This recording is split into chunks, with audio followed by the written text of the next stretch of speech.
আসসালামু আলাইকুম রহমতুল্লাহি ওবারকাতুহু। আজকে আমি আপনাদের সঙ্গে শেয়ার করতে চলেছি ব্রেকফাস্টের একটি অসাধারণ রেসিপি।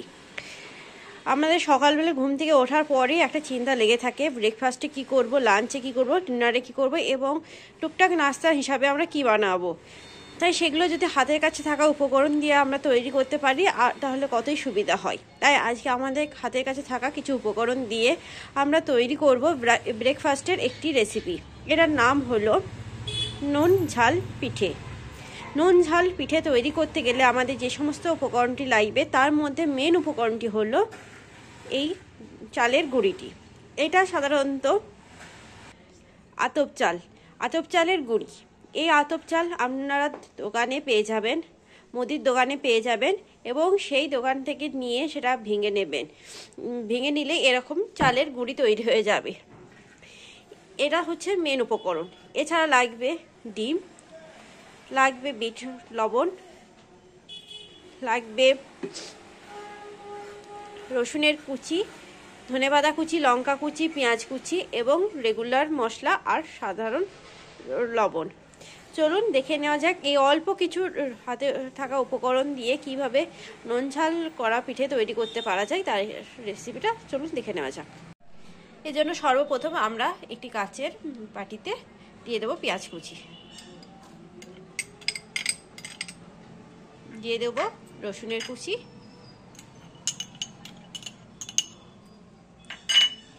লঙ্কা কুচি।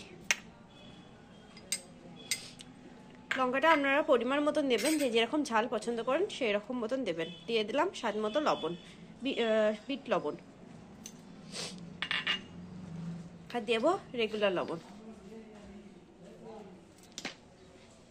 এটাকে ভালো করে চটকে নেব।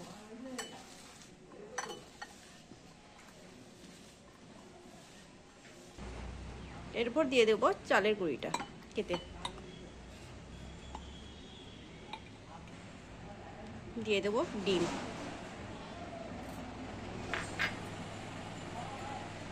দিয়ে দেবো ধনেপাতা কুচি,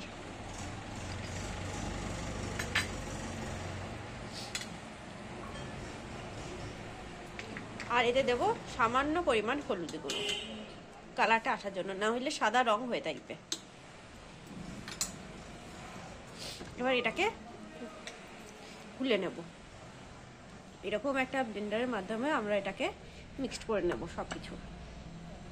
এতে জল লাগবে, একটু করে জল অ্যাড করব আর একটা ব্যাটার তৈরি করে নেব।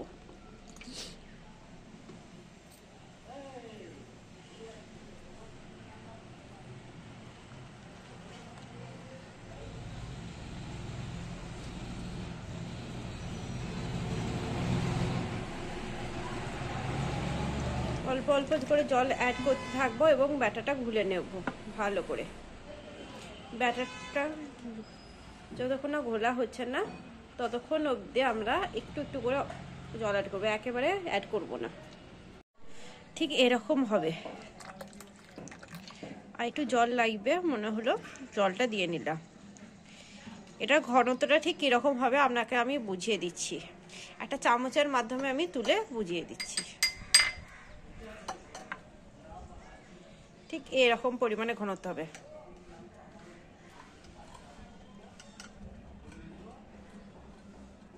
ঘনত্বটা দেখছেন তো কতটা হয়েছে, একেবারে পাতলা না একেবারে পুরো না, এরকম ঘনত্ব থাকলে পরে এটা ভালো করে এবং খুব সুন্দর করে এটা তৈরি করা যাবে। চলুন দেখে নেওয়া যাক এরপরে প্রসেস। এরপর আমরা এরকম একটা প্যান চাপিয়ে দেবো, যেহেতু আমরা এরকম একটা পাত্রে আমরা করব তাই আমরা এরকম একটা পাত্র চাপিয়ে দিয়েছি। এটা আমরা সবসময় ননস্টিকে করার চেষ্টা করবেন, ননস্টিকে করলে খুব সুন্দর করে ওঠে। এটা গরম হয়ে গেলে আমরা এতে দেব তেল। তেলটা দেবেন পরিমাণ মতো, মানে 1 চামচ মতন। এর বেশিও দেওয়ার দরকার নেই, কম দেওয়ারও দরকার নেই। 1 চামচ তেল দিয়ে ভালো করে চারিদিকটা করে দেবেন। আপনাদের কাছে যদি অয়েল ব্রাশ থাকে তাহলে আমরা এটা অয়েল ব্রাশের মাধ্যমে করতে পারেন। অয়েল ব্রাশের মাধ্যমে করলে কী হয়, তেলটা চারিদিকে খুব ইজিতে হয়ে যায়। এরপর যে ব্যাটার, এটা গরম হয়ে গেলে অবধি আমরা ওয়েট করব। গরম হয়ে গেলে যে ব্যাটারটা আমরা ঘুলে রেখেছিলাম সেটা বড় চামচের মাধ্যমে তুলে নেব। বড় চামচ বলতে এখানে যে সমস্ত চামচে আমরা তরকারি বা ডাল সার্ভ করে থাকেন সেরকম একটা চামচ আমরা এখানে ইউজ করব। মাধ্যমে দিয়ে দেব চারিদিকটা গোল করে।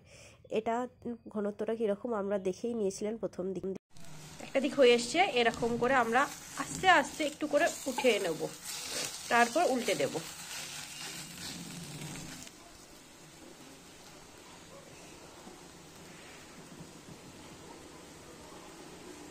এইভাবে আমরা প্রত্যেকটা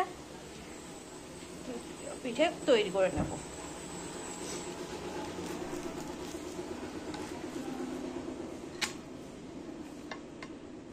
এটা দেখতে ঠিক এরকম হবে। প্রত্যেকটা পিঠে করার সময় আমরা কড়াইতে অল্প পরিমাণ তেল দেব এবং ওইরকম করে করতে থাকবো। এতে যেমন দ্বিতীয়বার করার জন্য আবার আমি অল্প পরিমাণ তেল দিয়ে দিলাম। এরপর তেলটাকে চারিদিকে আবার মিশিয়ে নেব। এটার জন্য আপনার ব্রাশ, এক ধরনের ব্রাশ পাওয়া যায় অয়েল ব্রাশ, সেটাকে আপনারা ব্যবহার করতে পারেন। এরপরে আবার এরকম করে দিয়ে দেব।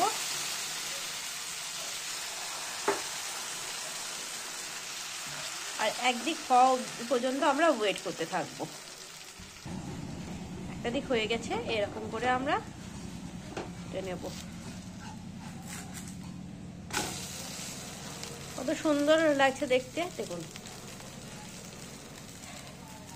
আমাদের রেসিপিটা যদি আপনাদের ভালো লেগে থাকে তাহলে অবশ্যই লাইক, কমেন্ট, শেয়ার এবং সাবস্ক্রাইব করতে ভুলবেন না। এরকম নতুন নতুন রান্না পেতে এবং রান্নার মাঝে মাঝে টিপস এবং ট্রিক্স পেতে অবশ্যই রান্নাটিকে শেয়ার করবেন। লাইক, কমেন্ট, শেয়ার এবং সাবস্ক্রাইব করতে ভুলবেন না। সাবস্ক্রাইব করা থাকলে এরকম নতুন নতুন রান্নার রেসিপি আপনার ফোনে সবার আগে নোটিফিকেশন চলে যাবে। এবং আমরা চেষ্টা করব প্রত্যেক দিন কিছু না কিছু রেসিপি, সুন্দর সুন্দর রেসিপি আপনাদেরকে করে দেখানো। এখন যেমন করলাম ব্রেকফাস্টের একটি রেসিপি, এরকম আরও ব্রেকফাস্টে সহজ সরলভাবে এবং সুস্বাদু রেসিপি করে আপনাদের দেখাবো এবং শেয়ার করতে থাকবো।